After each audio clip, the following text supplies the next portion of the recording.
Sir,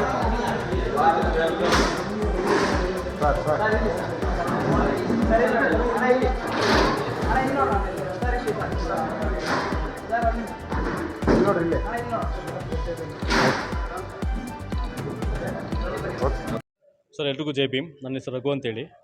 Bhim army Bharat ಏಕತಾ mission ಸಂಘಟನೆಯ ರಾಜ್ಯ ಮಟ್ಟದ ಸಭೆ ಎಲ್ಲ ಜಿಲ್ಲೆಗಳಿಂದ ಮತ್ತು ತಾಲೂಕುಗಳಿಂದ ಅಧ್ಯಕ್ಷರುಗಳು ಬಂದಿದ್ದರು.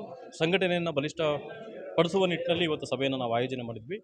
ಭಾಳಷ್ಟು ಬಾಬಾ ಸಾಹೇಬ್ರ ವಿಚಾರವನ್ನು ಮುಖ್ಯವಾಗಿ ನಮ್ಮ ಸಂಘಟನೆ ಬಹುಜನ ಚಳವಳಿಯ ಮುಂದುವರೆದ ಭಾಗವಾಗಿರೋದ್ರಿಂದ ಕಾನ್ಶಿರಾಮ್ಜಿ ಅವರ ವಿಚಾರವನ್ನು ನಾವು ಈಗಾಗಲೇ ಸೈದ್ಧಾಂತಿಕ ಬದ್ಧತೆಯನ್ನು ಹುಟ್ಟಾಕುವ ನಿಟ್ಟಿನಲ್ಲಿ ಸಾಕಷ್ಟು ವಿಚಾರಗಳನ್ನು ನಮ್ಮ ಸಂಘಟನೆಗಳಿಗೆ ತಿಳಿಪಡಿಸಿದ್ದೀವಿ.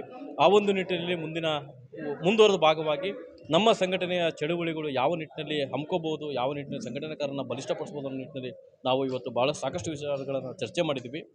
ಮುಂದುವರೆದ ಭಾಗವಾಗಿ ನಾವು ಏನು ದೆಹಲಿಯ ಜಂತರ್ ಮಂತರಲ್ಲಿ ಮೀಸಲಾತಿ ಹಟಾವೋ ದೇಶ ಬಚಾವೋ ಹೋರಾಟ ನಡೀತಾ ಇದೆ, ಅದು ಸಂಪೂರ್ಣವಾಗಿ ಈ ದೇಶದ ದೀನ ದಲಿತರ ಹಕ್ಕುಗಳನ್ನು ಕಿತ್ತಕ್ಕಂಥ ಪ್ರಯತ್ನ. ಆ ಒಂದು ಪ್ರಯತ್ನಕ್ಕೆ ವಿರುದ್ಧವಾಗಿ ನಾವೀಗ ರಾಜ್ಯದಂಥ ಒಂದು ಚಳವಳಿನ ಹುಟ್ಟಾಕ್ತಾ ಇದ್ದೀವಿ, ಒಂದು ಜನಾಂದೋಲನ ಮಾಡ್ತಾ ಇದ್ದೀವಿ. ಆದಷ್ಟು ಬೇಗ ನಾವು ಅದಕ್ಕೆ ಕಾರ್ಯರೂಪಕ್ಕೆ ಬರ್ತಾ ಇದ್ದೀವಿ.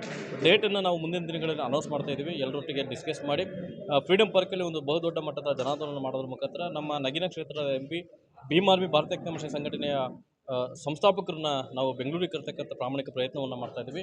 ಮುಂದಿನ ದಿನಗಳಲ್ಲಿ ನಾನು ತಮ್ಮ ಮೂಲಕ ಈ ರಾಜ್ಯದ ಜನತೆಗೆ ಹೇಳೋದಷ್ಟೇ, ಒಂದು ಪ್ರಾಮಾಣಿಕವಾದ ಸಮಾಜದ ನಿರ್ಮಾಣದತ್ತ ನಾವು ಹೆಜ್ಜೆ ಹಾಕ್ತಿದ್ದೀವಿ. ಎಲ್ಲರೂ ಕೂಡ ಜೊತೆಗೂಡಿ ಈ ಒಂದು ಬಹು ಮುಖ್ಯವಾದ ಕೆಲಸಕ್ಕೆ ತಮ್ಮದು ಕೂಡ ಒಂದಿಷ್ಟು ಸೇವೆ ಇರಲಿ ಅಂತ ನಾನು ನೂತನವಾಗಿ ರಾಜ್ಯಾಧ್ಯಕ್ಷ ಆಯ್ಕೆ ಆದ ನಂತರ ನಾವು ನಮ್ಮೆಲ್ಲ ಒಡನಾಡಿಗಳನ್ನು ಒಂದು ಕಡೆ ಸೇರಿಸ್ಬಿಟ್ಟು ರಾಜ್ಯ ಮಟ್ಟದ ಒಂದು ಸಭೆ, ಕುಂದುಕೊರತೆಗಳ ಸಭೆಯನ್ನು ಮಾಡುವ ಉದ್ದೇಶದಿಂದ ನಾವಿಲ್ಲಿ ಸೇರಿದ್ದೀವಿ. ಸಭೆ ತುಂಬ ಯಶಸ್ವಿಯಾಗಿ ಆಗಿದೆ. 20ಕ್ಕಿಂತಲೂ ಹೆಚ್ಚು ಜಿಲ್ಲಾಧ್ಯಕ್ಷಗಳು ಕೂಡ ನಮ್ಮ ವಿವಿಧ ಜಿಲ್ಲೆಯಿಂದ ಬಂದಿದ್ದರು.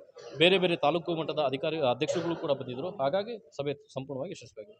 ರಘು ಅಂತೇಳಿ, ರಘು ಸಿ ಅಂತ ನನ್ನ ಪೂರ್ತಿ ಹೆಸರು. ಭೀಮ್ ಆರ್ಮಿ ಭಾರತ ಏಕತಾ ಮಿಷನ್ ಸಂಘಟನೆಯ ರಾಜ್ಯಾಧ್ಯಕ್ಷರು. Thank you.